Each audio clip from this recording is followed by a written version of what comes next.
Na, da ni eisiau just recordio album yma. Wedyn, chwarae gigs I werthu hwnna. Wedyn, dyna di cyfeiriad yn mynd wan. Dwi'n mwyn beth sy'n digwydd ar ôl hynna.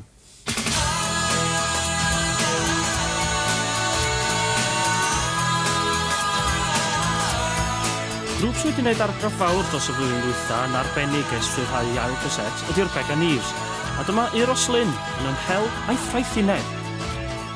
Sut steddfod gyda chi, achos mi wnaethoch chi wario 4 gig yn yr un wythnos. Pa fath o ymateb gyda chi? Oedd yn dda iawn, oedd ni reit sioct ar yr ymateb, felly.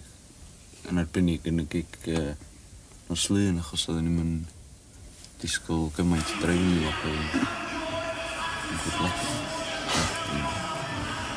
A oedd ni'n mwynhau chwarae, achos oedd ni'n defnyddio backing tips. A oedd ni'n symud well o fyna. Gallai wneud sets mwy llawn sy'n mwy debyg I beth sydd ar y tab. O'n i'n mynd I ofyn I chi ynglyn ar eich bolisi chi o defnyddio dat yn y cyngherddau byw. Sut ych chi'n gweld y berthynas rhwng chwarae'n fyw a cael y cyffro yna a defnyddio y stwff o safon chi wedi recordio yn y studio? Ar y tab, mae lot o elfen o fatha technegol yn nhw, felly dyn eisiau... Yn lle nid yn hollol wahanol o fyw, dyn eisiau dod â pethau studio fewn, nid yn fyw hefyd. Mae'r ddau beth mae'n hollol wahanol yn y fynd I.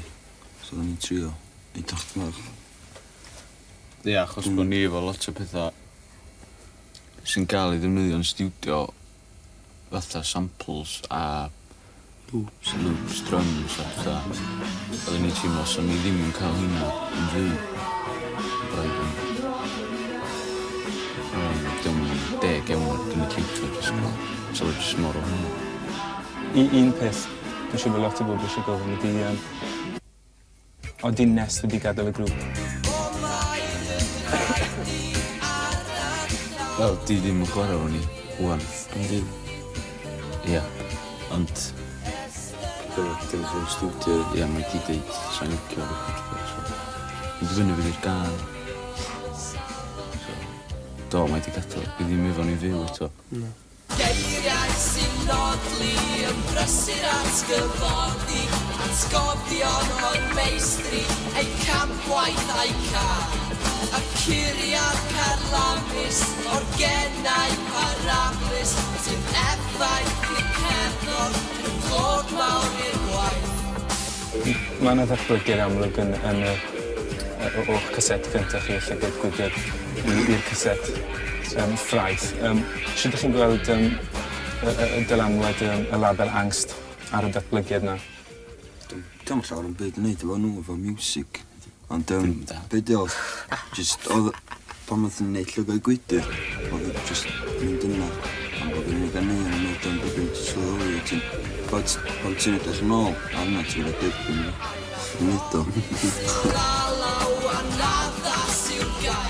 Ni sydd wedi dysgu fwy am studios erbyn I ni recordio ffraith a mynd I gael I gath o'i recordio dros gyfnod o blwyddyn. Safbwynt cyfr, tab, pethau fel am Manx wedi helpu lot. Gwerthiant. Dyn nhw'n wedi bod... Dyn nhw'n mynd I wneud llawer yn byd ochr cerddorol na, jyst maen nhw'n... Dyn nhw'n eich o'i beth. Ie, maen nhw'n well. Maen nhw'n jyst I... helpu ni gael enw ni o gwmpas a yn amlwg oedd y tap I gyd lot fwy proffesiynol yn y ffordd oedd yn cael I wneud a cael I... Ysbarch ni. Ie, hwnna. Diolch.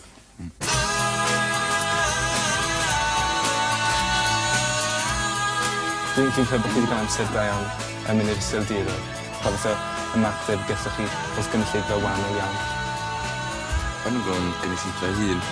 Ie. Yna neud pethau oed ni y beirniaeth yna. 20 Mae'n dweud bod cynulleidfa fod yna'n sefyll wahanol o i grwpiau yna. Yn sefyll I fyny. Dwi'n traed, mae hynna'n darwydd da. Oedd y gig yn Utrecht yma oedd yn y gig mawr.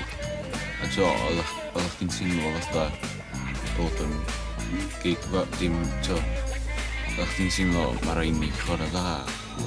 To, oedd jyst yn nid i rili isio cael y gynulleidfa, so oeddech chi'n cael nhw, oeddech chi'n teimlo fatha. Beth oedd, rhaid di ennill. Llwyddo rhywbeth. Rhaid di ennill gynulleidfa, oedd nhw'n rhaid i glwad o'r blaen. Ie. Oedd yn rhywbeth gwahanol i mi wneud. Dwi'n braf yn hynny. Ie, mae'n siŵr hynna, di beth nath i ddysgu. Da i di dysgu bod yn bosib wneud y beth telefon. Do. Do. Do.